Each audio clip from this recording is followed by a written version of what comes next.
Week 2 of the Football Championship, and the action is very much focused on Leinster and a rivalry that is, well, not a rivalry anymore. For years, Dublin and Meath slugged it out in some of the most memorable and tension-filled occasions in the 1980s and 1990s.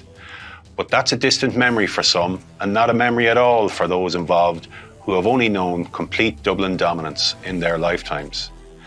The Meath manager, Colm O'Rourke, was a protagonist in some of those battles 30 and 40 years ago, and, mindful of that, it was Dublin he benchmarked on his appointment in the summer of 2022, when he suggested his 3-year term would be a failure if they didn't beat Dublin. They were bold words, spoken clearly to try and change the dial in a county that has suffered so badly in Dublin's company for well over a decade. But even without the suspended Brian Fenton, this will inevitably be more of the same. The closest Meath have got to Dublin since their last win in 2010 was 6 points in 2021, a summer when this Dublin team was clearly off cue. What Meath would take for that kind of margin this weekend?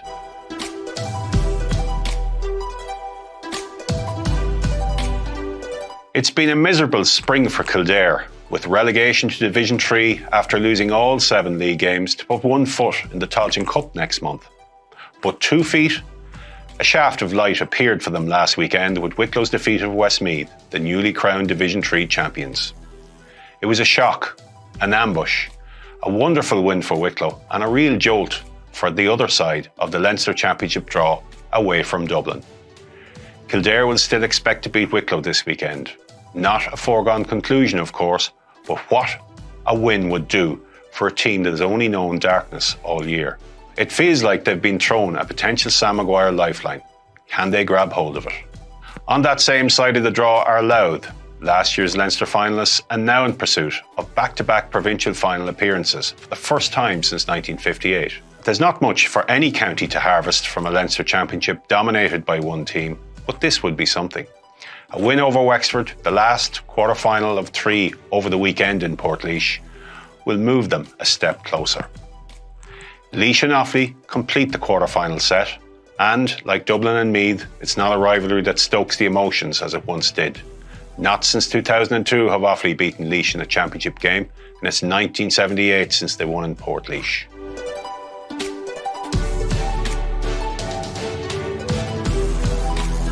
In Ulster, Armagh hit the championship road in Enniskillen, where they play Fermanagh, and really, there's a sense that this is it for Kieran McGeeney and his team. The draw has been kind to them once more. All the other heavyweights are on the other side, pointing a clear path to another Ulster final, where they were so close to toppling Derry last year.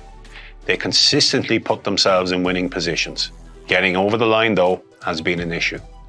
Down and Antrim are also on that side of the draw and meet Saturday, where Down will hope to frank their league form over Andy McEntee's team.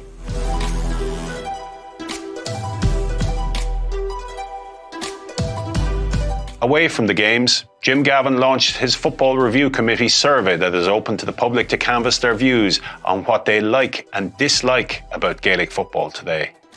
The work of the committee promises to be thorough and methodical, with a clear process in place to find solutions, to make it the most enjoyable amateur game in the world to play and watch. Significantly, any proposed trials for rule enhancements, as Gavin called them, are hoped to be run through next year's league and championship. It's a challenge to meet everyone's expectation of it, though, from player to coach to spectator, while all the time keeping foul play in check. They might just find that scope for radical change is limited. For more on this, and for coverage of all the weekend action, go to the Irish Independent website.